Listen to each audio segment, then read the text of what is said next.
Trading चाहे expiry day का हो या नॉन एक्सपायरी डे का, ऐसे वाले एक्सपीरियंसेस हमें एवरीडे मार्केट में आते हैं। सबसे इम्पॉर्टेंट बात यह है कि ऐसे एक्सपीरियंस से हम क्या लर्निंग लेते हैं और उस लर्निंग को हम अपने नेक्स्ट ट्रेडिंग सेशन में कैसे अप्लाई करते हैं।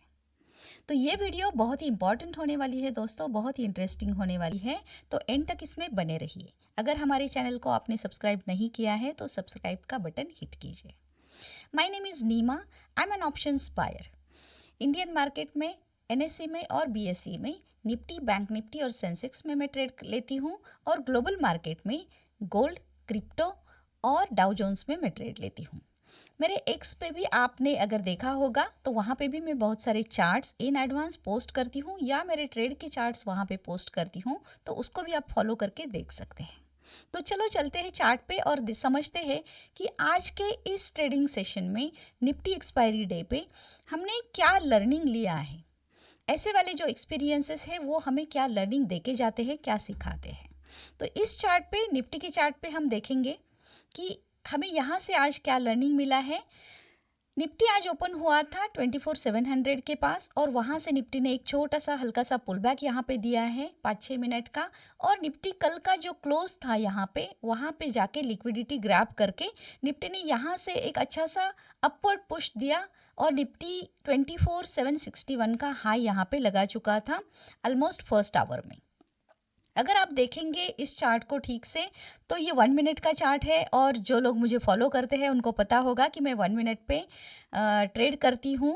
1 मिनट पे ट्रेड करना बहुत सारे लोगों को बहुत डिफ़िकल्ट लगता है, लेकिन मेरा 1 मिनट का जो मैंने मास्टरी किया है उसमें मुझे 1 मिनट में ही 5 मिनट्स का, 15 मिनट्स का और 1 आवर का चार्ट दिखाई देता है। मुझे दूसरे स्क्रीन पे 15 मिनट्स का या 1 आवर का चार्ट लगाने की ज़रूरत नहीं पड़ती है। This is only about how you read the chart and how much you practice on the chart. तो प्रैक्टिस से ये हो जाता है। अगर आपको देखना है मेरे प्रीवियस वीडियोस में आप देख सकते हैं, मैंने बहुत सारे वीडियोस में एक्सप्लेन किया है कि कैसे मैं 1 मिनट के चार्ट पे ही 5 मिनट्स, 15 मिनट्स और 1 आवर देख सकती हूँ। तो चलो आते हैं इस टॉपिक पे वापस। यहाँ पे इस हाई लगाने के बाद मार्केट ने एक छोटा सा हल्का सा पुल बैक दिया, मार्केट स्लगिश हुआ, यहाँ पे कंसोलिडेट हुआ, और इसके बाद आप देख सकते हैं कि एक सेकंड अटेम्प्ट मार्केट ने किया, निफ्टी ने किया, और जो वापस उस हाई को टच करने का या उस हाई के ऊपर जाने का एक ट्राई यहाँ पे 11:15 के कैंडल में किया, लेकिन वो अनसक्सेसफुल रहा अटेम्प्ट। मार्केट उस सेम हाई पे, प्रीवियस हाई पे नहीं जा पाया, और वहाँ से वापस और एक पुल बैक हमें यहाँ पे देखने को मिलता है। अभी इंटरेस्टिंग बात यह है कि सुबह से मैंने मार्केट कहाँ पे खुला है और मार्केट में 12 बजे तक क्या हुआ है, मुझे बिल्कुल आइडिया नहीं था, because I was not available until 12 o'clock। 12 o'clock suddenly मैं मार्केट में आती हूँ और देखती हूँ कि सुबह से क्या हुआ है। एक ही ग्लांस में मुझे पता चलता है क्या हुआ है। और ऊपर अगर मैं देखती हूँ तो मेरा जो लेवल है यहाँ पे आप देख सकते हैं 24,890 का, ये लेवल आज मैंने ड्रॉ नहीं किया है, कल भी मैंने ड्रॉ किया नहीं है, क्योंकि कल भी मैं मार्केट में नहीं थी, निफ्टी मैंने ट्रेड कल नहीं किया था। इसलिए ये जो लेवल था ये प्रीवियसली ही मार्क किया हुआ था। मेरा एक डिसीजन पॉइंट है यहाँ पे, ये जो एक रेजिस्टेंट लेवल मैंने यहाँ पे मार्क ऑलरेडी किया हुआ था। तो मैंने जब देखा यहाँ पे मेरा एक एंट्री सेटअप बन रहा है, इसको मैं बोलती हूँ बुलिश ऑर्डर ब्लॉक। तो यहाँ पे एक बुलिश ऑर्डर ब्लॉक बन रहा था तब 12 बजे, और मैंने सोचा कि अगर मैं इस एंट्री अपॉर्चुनिटी में एंट्री लेती हूँ लॉन्ग साइड में, सी साइड में, तो मेरा नेक्स्ट टारगेट क्या होगा। तो विद इन अ मिनट मैंने ये डिसीजन लिया कि अगर मैं यहाँ पे एंट्री करती हूँ तो मेरा नेक्स्ट टारगेट हो सकता है 24,890। और उसके बाद ही आप देख सकते हैं नेक्स्ट कैंडल में 12 o'clock 12:03 के कैंडल पे मुझे यहाँ पे एंट्री मिला, और सी साइड का मैंने यहाँ पे एक ट्रेड लिया। सी के चार्ट पे देखते हैं 12:03 पे 27 पे मैंने आज ये ट्रेड लिया है। एक्सपायरी होने की वजह से आज मैंने ओटीएम लिया है। यूजुअली मैं ओटीएम नहीं लेती, यूजुअली मैं प्रेफर करती हूँ कि मुझे आईटीएम ही लेना है, और एक्सपायरी के दिन भी मैं प्रेफर करती हूँ कि मुझे आईटीएम में ही ट्रेड करना है।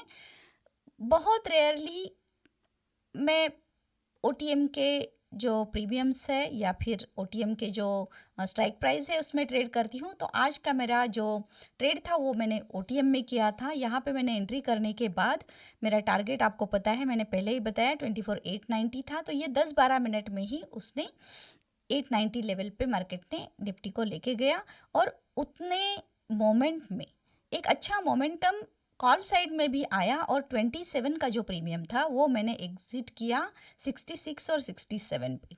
इस वीडियो के एंड में मैंने अपना स्क्रीनशॉट भी लगाया है और जो रिकॉर्डिंग मैंने किया है ट्रेड का वो भी मैंने लगाया है, तो आप उसको देख सकते हैं। अभी इसके बाद जब मेरा ये एग्ज़िट हो जाता है, इसके बाद असली लर्निंग शुरू हो जाती है और ये असली लर्निंग ये है कि ये होने के बाद, एक ट्रेड होने के बाद और एक ट्रेड में आपको अच्छा खासा प्रॉफिट मिलने के बाद भी क्या आपको दूसरी एंट्री करनी चाहिए मार्केट में या नहीं करनी चाहिए। तो यूजुअली मैं ये प्रैक्टिस करती हूँ कि मेरा कोई भी एक अच्छा खासा ट्रेड हो जाता है, उसमें मुझे अच्छे खासे पॉइंट मिल जाते हैं, मेरे एक्सपेक्टेशन के हिसाब से मार्केट नहीं चलने वाला है, तो जो भी मूव मार्केट मुझे उस दिन पे, उस टाइम पे या उस ट्रेड के लिए दे देता है, वहाँ पे मुझे जब एग्जिट मिल जाता है तो मैं एक ये सोचती हूँ कि क्या इतना इनफ है, इतने मूव में, इतने पॉइंट्स में मुझे अभी क्या मार्केट से अभी एग्जिट लेना चाहिए, अपना टर्मिनल बंद करना चाहिए। तो बहुत सारी बार मेरा आंसर होता है खुद के लिए येस, क्योंकि दूसरा कोई आके आपको नहीं बताने वाला है कि आपका ट्रेडिंग टर्मिनल क्लोज करो, जो प्रॉफिट मिला है वो आप बचा के रखो, उसको सेव करो और बंद करो और बाहर जाओ, दूसरा काम करो। ये बताने के लिए कोई नहीं आने वाला है, आपको आपका डिसीजन मेकिंग खुद लेना पड़ेगा। तो मैं ये सवाल खुद को पूछती हूँ कि चलो अभी मुझे बंद करना है, तो एक ट्रेड के बाद मैं कभी कभी बंद करती हूँ, कभी 2 या 3 ट्रेड मैक्सिमम मैं करती हूँ। तो यहाँ पे आज मुझे, मेरे पास टाइम था तो मैंने बंद नहीं किया और मैंने दोबारा दूसरे ट्रेड में एंट्री कर ली। तो मैंने दूसरा जो एंट्री किया है मार्केट में, तो वो मैंने यहाँ पे सी साइड में ही वापस एंट्री किया अराउंड 12:40-42 पे मैंने दोबारा एंट्री सी साइड में ही किया। क्वांटिटी कम रखा था सेकेंड ट्रेड में, लेकिन क्वांटिटी कम होने के बाद भी एक ही कैंडल मेरे डायरेक्शन में चला और उसके बाद 3-4 कैंडल कंटिन्यूस एक पुल बैक यहाँ पे आया और इस पुल बैक में वापस मेरा जितना भी प्रॉफिट आया था पहले, उस प्रॉफिट में से लगभग 30-40% प्रॉफिट कम हो गया।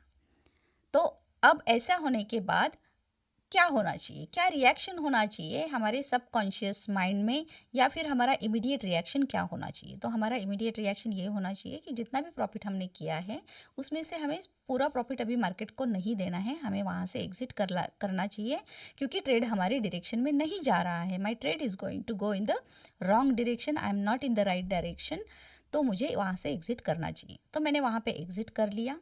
मेरा प्रॉफिट ऑब्वियसली कम हो चुका था, लेकिन प्रॉफिट कम हो चुका था, इसलिए अभी मुझे रिवेंज ट्रेडिंग नहीं करना है। अभी मुझे एक तो वहाँ पे स्टॉप करना है, या फिर अगर मुझे दूसरा कोई सेटअप अच्छा मिलता है, मेरा एंट्री अपॉर्चुनिटी वापस आता है और मुझे मार्केट में बैठने के लिए और टाइम है और इंटरेस्ट है और मेरा मेंटल कैपेसिटी, मेंटल बैलेंस अभी भी अच्छा है, कोई भी मुझे एंग्जाइटी सिम्टम्स नहीं हो रहे हैं और मुझे तीसरा ट्रेड भी लेना है, तो मैं ले सकती हूँ।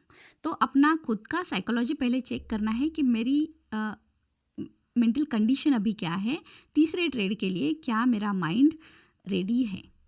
तो हाँ, तीसरे ट्रेड के लिए भी मैं रेडी थी, फ्रेश थी, 12 बजे मार्केट में आ चुकी थी, तो ऐसा कोई एग्जर्शन आज नहीं था। तो मैंने तीसरा ट्रेड लेने के लिए वापस मार्केट में अपना एंट्री अपॉर्चुनिटी ढूंढने के लिए वहाँ पे ऑब्जर्व करना शुरू किया। अभी तीसरा ट्रेड मुझे मिला पी साइड में। तो जैसे कि मैंने पहले ही बताया था 24,890 पे एक रेजिस्टेंस था और वहाँ से मार्केट ने अभी यहाँ एक पुल बैक यहाँ पे दिया था। ये पुल बैक ज़्यादा स्ट्रांग था। इसके बाद लोअर लोज मार्केट बना रहा था, तो एक और चांस था कि यहाँ से मार्केट और थोड़ा गिरे, एक 5-6 पॉइंट का भी डाउनवर्ड मूव यहाँ पे आ जाता है, तो पीए के प्राइजेस भी बढ़ने के चांसेस थे। तो मैंने और एक चांस पी के साइड में लेने का ट्राई यहाँ पे किया और पी के साइड में मैंने यहाँ पे एंट्री किया अराउंड 1 o'clock के बाद में। और इस एंट्री में आप देख सकते हैं यहाँ पे पी के प्रीमियम्स ज़्यादा क्विकली नहीं बढ़े। तो यहाँ पे मुझे जितना भी मेरा कैपिटल या जितना भी मेरा प्रॉफिट अभी बचा था, उस प्रॉफिट को एज अ रिस्क लेके, उसमें से थोड़ा सा रिस्क लेके मैंने यहाँ पे एंट्री किया और I was waiting for the market to fall further. लेकिन ऐसा हुआ नहीं, मार्केट ज़्यादा फॉल हुआ नहीं, लेकिन फॉर्चुनेटली 4-5 कैंडल का एक मूव अच्छा सा मेरे डायरेक्शन में आया। 10-12 पॉइंट का ही ये मूव मुझे कैच करने को मिला और वापस मुझे पी साइड में एक और अच्छा सा प्रॉफिट वापस मुझे मिला और मैंने उस ट्रेड को क्लोज किया। अभी इसमें से क्या लर्निंग मैंने लिया है? इसमें से ये लर्निंग मैंने लिया है कि मेरा जो रूल है कि एक बार या फर्स्ट या सेकंड ट्रेड में ही मुझे अच्छा सा प्रॉफिट मिल जाता है, तो मुझे थर्ड, फोर्थ, फिफ्थ एंट्री नहीं करना है, मार्केट में ज़्यादा देर नहीं रुकना है। ये मेरा रूल ऑलरेडी बना हुआ है, साइकोलॉजी ऑलरेडी बना हुआ है। लेकिन आइडियल क्या है? क्या एक ही ट्रेड लेना आइडियल है, 2 ट्रेड लेना आइडियल है, 5 ट्रेड लेना आइडियल है या 10 ट्रेड आइडियल है? इसमें कोई भी कितने भी नंबर्स आप रखोगे वो आइडियल नंबर्स नहीं होंगे। ये इसको आपको आपके हिसाब से, आपके टाइम के हिसाब से और मार्केट के कंडीशन के अकॉर्डिंगली ही डिसाइड करना पड़ता है। एवरीडे मार्केट में आप आते हो तो एवरीडे आपको डिसाइड करना पड़ेगा कि आज का मार्केट कंडीशन क्या है और इस कंडीशन के लिए मेरा सेकेंड एंट्री, थर्ड एंट्री या 10th एंट्री अच्छा है, आइडियल है या नहीं है। तो आज के मार्केट के हिसाब से अगर एक्सपायरी डे है तो मार्केट में उल्टे पुल्टे मूव आते रहते हैं, मैनिपुलेशन होता है, स्पाइक्स आते हैं, स्टॉप लॉसेस हिट होते हैं। तो ऐसे कंडीशन में बहुत ज़्यादा एंट्रीज लेना सही नहीं है। तो ये मेरा रूल है। मैंने अपना रूल 100% फॉलो नहीं किया। फर्स्ट अच्छा प्रॉफिट होने के बाद भी मैंने सेकेंड एंट्री लिया और थर्ड एंट्री भी लिया। तो ऐसा कोई आइडियल नंबर नहीं है मेरा, फिर भी सेकेंड एंट्री और थर्ड एंट्री लेना आज के लिए अच्छी बात नहीं थी शायद। तो इसमें मेरा भी लर्निंग ये है कि अगर एक बार अच्छा प्रॉफिट हो जाता है तो मेरा जो रूल है, फर्स्ट रूल, उसको मैं एवरीडे फॉलो करूं और वो प्रॉफिट रखूं, सेव करूं और अपने पास रखूं, ना कि उससे वापस दोबारा मार्केट को दे दूं। तो मुझे लगता है आपको मेरे चार्ट्स देख के, मेरा लर्निंग एक्सपीरियंस देख के और इस एक्सप्लेनेशन से आपको भी बहुत कुछ सीखने को मिला होगा। इसी तरह से मार्केट में हमारी साइकोलॉजी बिल्ड होती है और जो साइकोलॉजी हम बिल्ड, जो माइंडसेट हम बिल्ड करने की कोशिश करते हैं वो हमारी हैबिट बन जाती है। फिर आपको बहुत ज़्यादा सोचना नहीं पड़ता है, ऑटोमेटिकली आपका ब्रेन उस तरह से काम करना शुरू कर देता है। तो मुझे लगता है कि एक बहुत काफ़ी अच्छा एक्सप्लेनेशन रहा है। आपको बहुत अच्छी तरह से ये समझ में भी आया होगा और आपको इसमें से बहुत सारी लर्निंग भी मिली होगी। तो thank you so much for watching. और बहुत सारे वीडियोस मेरे चैनल पे हैं, उसको आप वॉच कर सकते हैं। इसके अलावा मैं मार्केट में कभी कभी लाइव ट्रेड करती हूँ, तो बेल आइकन भी प्रेस करना ना भूलिए, ताकि जब भी मैं मार्केट में लाइव ट्रेड करती हूँ, गोल्ड में या फिर क्रिप्टो में या फिर निफ्टी, बैंक निफ्टी में या सेंसेक्स में, तो आप लाइव में मेरे साथ बैठ के भी ट्रेड कर सकते हैं। मेरा कोई भी टेलीग्राम चैनल नहीं है, कोई भी पेड सर्विसेज मैं नहीं देती हूँ, लेकिन मेरे साथ बैठ के आप ट्रेड कर सकते हो, वीडियोस वॉच कर सकते हो और बहुत सारी लर्निंग आपको यहाँ पे मिल सकती है। तो वीडियोस को ऐसे ही वॉच करते रहना, लाइक्स और कमेंट्स देते रहना। Thank you so much for watching.